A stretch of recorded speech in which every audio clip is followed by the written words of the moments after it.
Assalamualaikum warahmatullahi wabarakatuh. Perkenalkan, nama saya Widi Kumara JP, NIM 1803111, salah satu mahasiswi pendidikan luar biasa Universitas Negeri Padang. Pada video kali ini, saya akan mempresentasikan hasil diskusi saya bersama salah satu rekan saya bernama Safira Rizky Aulia dengan NIM 1803161. Video presentasi ini ditujukan untuk memenuhi tugas pada mata kuliah Manajemen Bencana yang diampu oleh Bapak Ahmad Fauzi, di mana kami mengangkat judul dengan judul Mitigasi Bencana Gempa Bumi bagi Anak Berkebutuhan Khusus di Sekolah SLB. Untuk materi pertama akan dijelaskan oleh rekan saya, Safira. Gempa bumi adalah getaran atau guncangan yang terjadi dan dirasakan di permukaan bumi yang berasal dari energi dalam bumi. Gempa bumi ini terjadi karena pelepasan energi gelombang seismik secara tiba-tiba akibat pergeseran atau pergerakan lempeng tektonik secara tiba-tiba di kerak bumi. Gempa bumi berdasarkan penyebabnya terbagi menjadi 5. Yang pertama, gempa bumi tektonik. Gempa ini terjadi akibat pergeseran lempeng tektonik secara mendadak yang memiliki rentang kekuatan dari ringan sampai sangat besar. Yang kedua adalah gempa tumbukan. Gempa ini disebabkan oleh tumbukan meteor atau asteroid dan biasanya gempa ini sangat jarang terjadi. Yang ketiga adalah gempa reruntuhan. Gempa ini terjadi pada daerah kapur atau daerah pertambangan. Gempa ini bersifat lokal. Yang keempat adalah gempa buatan. Gempa ini disebabkan oleh aktivitas manusia seperti peledakan dinamit dan peledakan nuklir. Yang kelima adalah gempa vulkanik. Gempa ini terjadi karena adanya aktivitas vulkanis atau gunung berapi. Selanjutnya kita masuk pada proses terjadinya gempa bumi. Dalam proses terjadinya gempa bumi ada yang namanya hiposentrum dan juga epicentrum. Hiposentrum adalah titik pusat gempa bumi yang berada di bawah permukaan gempa bumi. Sedangkan epicentrum titik pusat gempa bumi yang berada di atas permukaan gempa bumi. Pusat gempa atau hiposentrum berada pada pertemuan lempeng benua dan juga lempeng samudra yang saling bertubrukan dan mengakibatkan adanya sebuah getaran. Getaran yang diakibatkan oleh lempeng samudra ini nantinya akan merambat ke bagian epicentrum dan merambat ke segala arah di bagian bumi secara cepat. Nah, getaran itulah yang kita rasakan di saat gempa bumi itu terjadi. Nah, getaran inilah yang nantinya diukur menggunakan alat ukur gempa.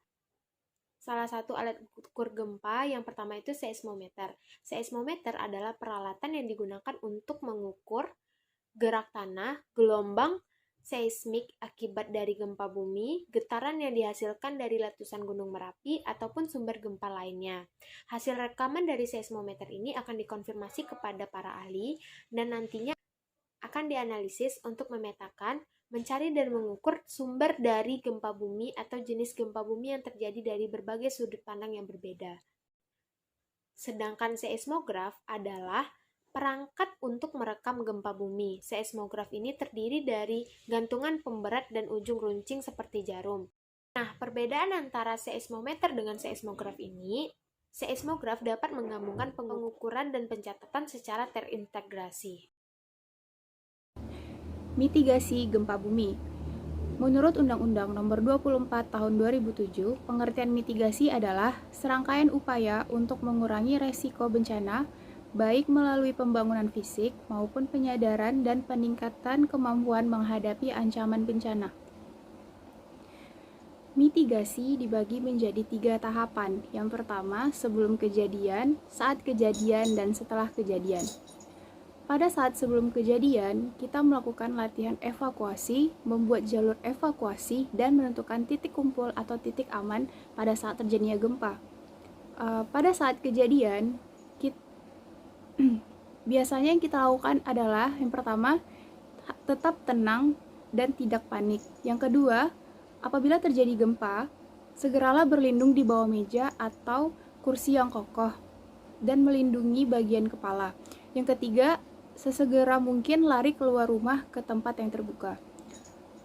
Pada saat setelah kejadian, kita biasanya menyiapkan tenda darurat.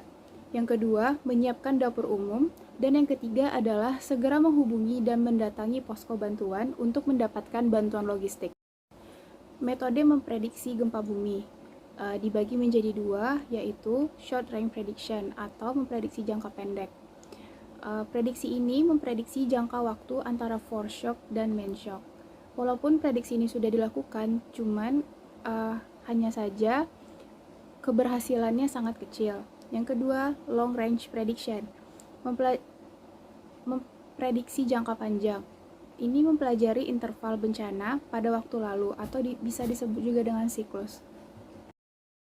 Anak berkebutuhan khusus ini adalah seseorang yang memiliki keterbatasan satu ataupun lebih di bagian fisik, psikologi, ataupun intelektualnya.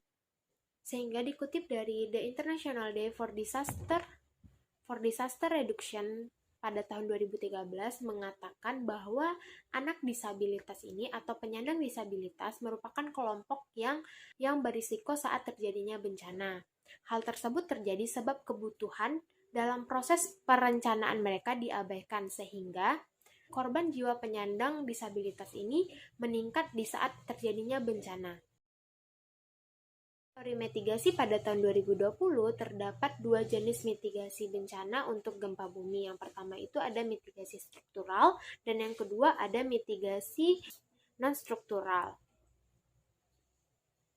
Mitigasi struktural berupa pembuatan infrastruktur sebagai pendorong meminimalisir dampak dari terjadinya bencana gempa bumi ini. Mitigasi non-struktural ini berupa pengelolaan tata ruang dan pelatihan guna meningkatkan kesadaran dan kapasitas bagi masyarakat. Maka dalam hal ini, untuk mengantisipasi penyandang disabilitas beresiko dalam bencana gempa bumi, perlu dilakukannya simulasi serta sosialisasi untuk penyandang disabilitas. Pada saat sebelum kejadian, kita melakukan latihan evakuasi, membuat jalur evakuasi, dan menentukan titik kumpul atau titik aman pada saat terjadinya gempa. Pada saat kejadian, biasanya yang kita lakukan adalah yang pertama, tetap tenang dan tidak panik. Yang kedua, apabila terjadi gempa, segeralah berlindung di bawah meja atau kursi yang kokoh dan melindungi bagian kepala. Yang ketiga, sesegera mungkin lari keluar rumah ke tempat yang terbuka. Dalam rangka mitigasi bencana, diperlukan juga kesadaran semua pihak dan juga aksi bersifat holistik dalam rangka meminimalisir kerugian yang diakibatkan oleh bencana, karena keterbatasan yang dimiliki oleh pemerintah dalam rangka mitigasi bencana, maka perlu solusi seperti memberikan edukasi atau sosialisasi secara luas kepada masyarakat, terutama untuk siswa dan juga guru, sebagai bentuk tindakan preventif dalam menghadapi bencana.